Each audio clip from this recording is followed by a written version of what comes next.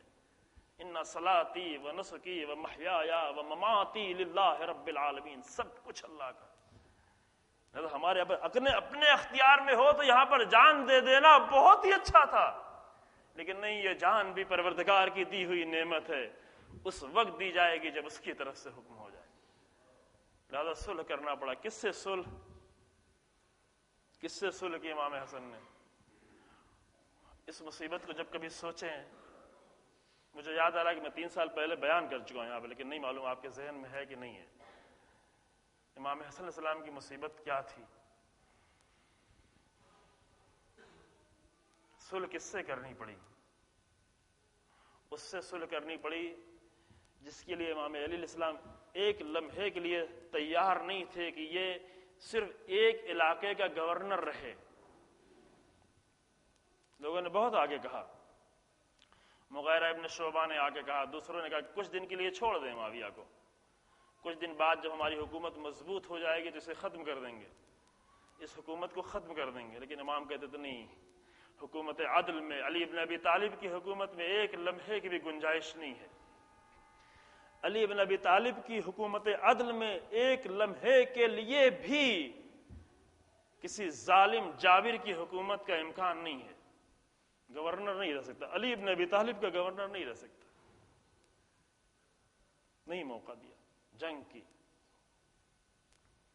تاکہ کم سے کم دشمن یہ نہ کہنے پائے کہ یہ بھی علی بن ابی طالب کا گورنر تھا۔ یہ نہیں ہو سکتا، علی بن ابی طالب کا گورنر بن کے نہیں رہ سکتا، دشمن بن کے رہے کوئی حرج نہیں ہے، لیکن معاویہ جیسا انسان علی کا گورنر بن کے ایک لمحے کے لیے بھی نہیں رہ سکتا۔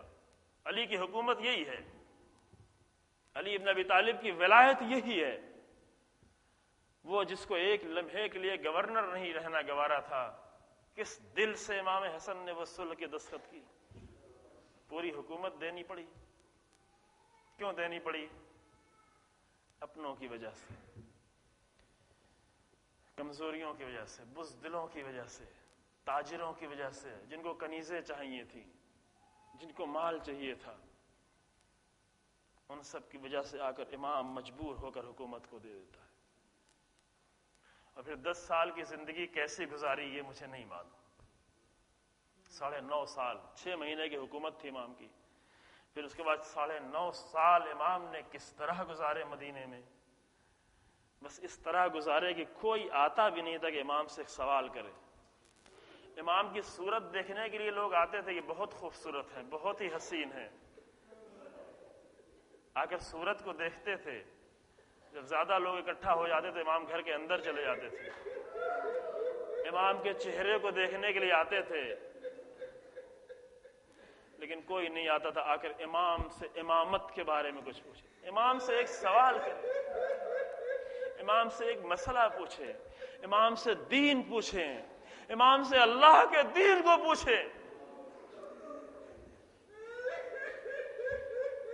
امام کا غم یہ تھا، امام حسن کی مصیبت یہ تھی، یہ ایسی مصیبت بھی جس پہ امام رو بھی نہیں سکتا تھا۔ روئے تو کس کے سامنے روئے؟ ایسی بیوی کے سامنے کہ جو زہر دینے کے لیے تیار ہے۔ کتنا مظلوم ہے امام، اپنے گھر میں بھی جا کے بیان نہیں کر سکتا کہ مصیبت کیا ہے۔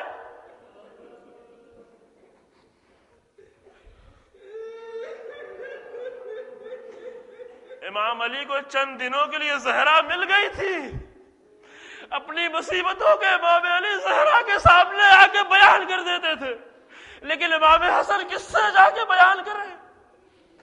کس عالم میں امام نے 9.5 سال گزارے، لیکن پھر وہ سکون کا لمحہ آیا جب زہر دیا گیا۔ یہ امام کے سکون کا لمحہ تھا، زہر سے کلیجہ ٹکڑے ٹکڑے ہو رہا تھا، کلیجے کے ٹکڑے منہ سے باہر نکل رہے تھے، لیکن یہ امام کے درد کا لمحہ نہیں تھا، یہ امام کے سکون کا لمحہ تھا۔ امام مطمئن ہو رہے تھے، اب جا رہے ہیں اپنے بابا کے پاس، اب جا رہے ہیں اپنی ماں کے پاس، اب جا رہے اپنے نانا کے پاس، اب جا رہے پروردگار کی بارگاہ میں۔ زینب گھبرا رہی تھی، جب بھی الٹی ہوتی تھی، جب بھی جگر کے ٹکڑے نکلتے تھے، بہن دیکھتی تھی میرے بھیا زینب اس منظر کو کیسے دیکھے میرے بھیا۔ امام حسین گریا کر رہے تھے، دیکھا میرا بھائی گریا کر رہا، کہ میرے بھیا کیوں رو رہے ہو؟ کہا کیسے نہ روؤں میرے بھائی، کیسے گریا نہ کروں۔ رسول اللہ کی بھی وفات کی تاریخ کل وہ مصائب پڑھیں گے، وہ مصائب بھی پڑھنا ضروری تھا لیکن اب وقت نہیں رہا۔ کیسے گریا نہ کروں میرے بھائی، آپ مجھے چھوڑ کے جا رہے ہیں۔ حسین ابن علی کو تو معلوم ہے کہ یہ 9 سال کیسے گزرے ہیں۔ اے میرے بھیا آپ جا رہے ہیں، آپ کے بعد حسین تنہا ہو گیا۔ فرمایا لا یومک یومک یا ابا عبداللہ، لا یومک یومک یا ابا عبداللہ، اے میرے بھیا کوئی بھی دن بھی تمہارے دن جیسا نہیں ہے۔ اے بھیا آج کا بھی دن مصیبت کا دن ہے لیکن کوئی دن عاشور کے دن جیسا نہ ہوگا۔ جب آج بہن دیکھ تو رہی ہے زلزل سے ٹکڑے نکل رہے ہیں، کلیجے کے ٹکڑے نکل رہے ہیں، لیکن قریب میں اہل و عیال موجود ہے، حسین جیسا بھائی موجود ہے۔ لیکن اے میرے بھیا جب تم گھوڑے سے زمین پہ گرو گے تو کوئی نہیں ہوگا، زینب خیمے سے بلندی تک آئے گی۔ اے میرے بھیا حسین، اے میرے نانا کی آخری امانت، اس صبر پر کیسے مصیبت کر سکے۔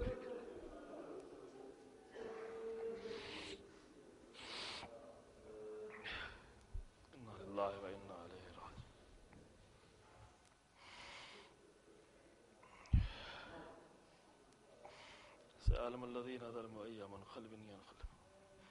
پروردگار ہمارے اس مختصر سے اعمال کو قبول فرما۔ پروردگار ہماری مجالس، ہماری عزاداری، ہمارے ماتم، ہمارے غم، ہماری نمازوں، ہماری دعاؤں کو، تمام ان اعمال کو قبول فرما۔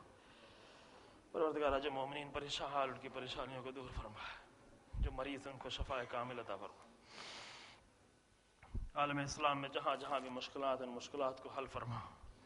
ظالموں کے ظلم، اہل شر کے شر کو ان کی طرف پلٹا دے۔